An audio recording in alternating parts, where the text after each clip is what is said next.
You made it. Yeah. Welcome to my latest experiment. This is a big one, the one I've been waiting for all my life. Well, it's a DeLorean, right? Bear with me, Marty. All your questions will be answered. Roll tape. Okay, I will proceed. Doc, is that a Devo? Never mind that now. Never mind that now. Not now. Not now.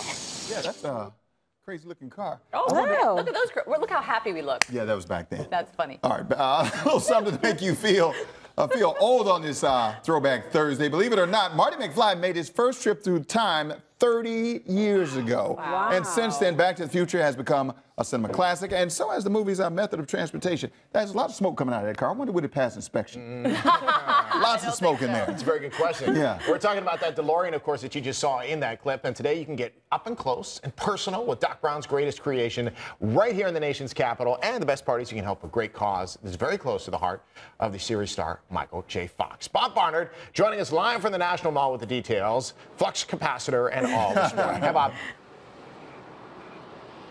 Hey guys, I'm on a hoverboard here, which is the thing that Michael J. Fox rode alongside this car back in the movie 30 years ago. We're outside the American History Museum. The Smithsonian is having Future Fest this weekend. They're actually going to screen the movie and have a producer of a documentary here at the museum tonight. And joining us again briefly is Michael Caruso. He is editor-in-chief of Smithsonian Magazine.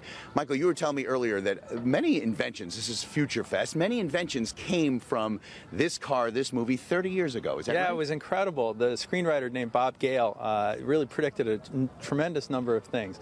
Video streaming, for instance, Skype and FaceTime was actually predicted in this movie. Facial recognition software, flat screen TVs.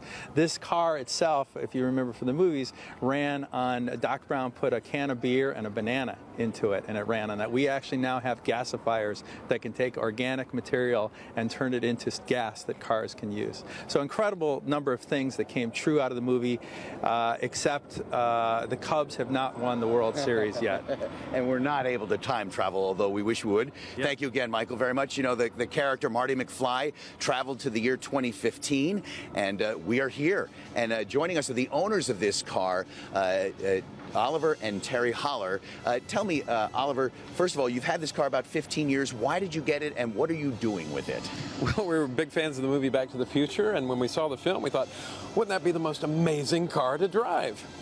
We get so much attention with it, we decided to direct that attention to the Michael J. Fox Foundation for Parkinson's research. So you're out actually touring the country with this and raising money for Parkinson research? Indeed. It gives people a chance to give, and they do, and when they get to see the car, that makes them happy and smile. We've driven all 50 states. We completed that last year, and we've raised about $250,000. And you've met Michael J. Fox, right? He knows what you guys are doing. We've been very fortunate to meet him on a few occasions, yes. What is it about this movie? It's 30 years old. They went to the future, the year 2015, and then back to 1985. Terry, what is it about the movie, the car, that continues to amaze people? People are coming up taking pictures of it here this morning.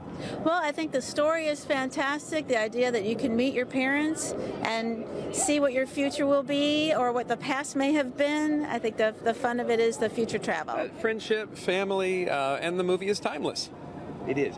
And Oliver, you were saying that you were diagnosed with cancer 15 years ago, and so you just said, I'm going to live my life to the fullest. I've got 6 months to live. That's why you bought this car, and then you were given a better diagnosis, and you've made the best of it, obviously. Yeah, the diagnosis changed. I'm still here 15 years later, and we have a DeLorean still.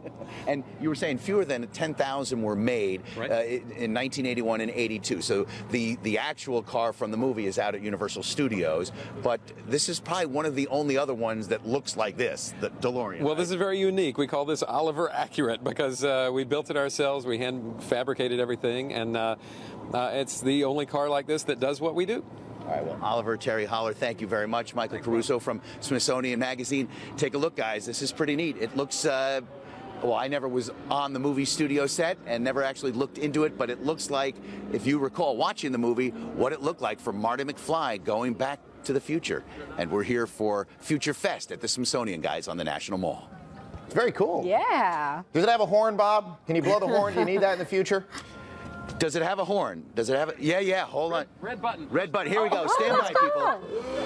That's what I'm talking about. That's funny. Sounds like I had a bad breakfast. Yeah. See you guys. Thanks, Bob. Thank you, Bob. Very cool. Well, you know what? Good Day at 10 a.m. is coming up, and guess what?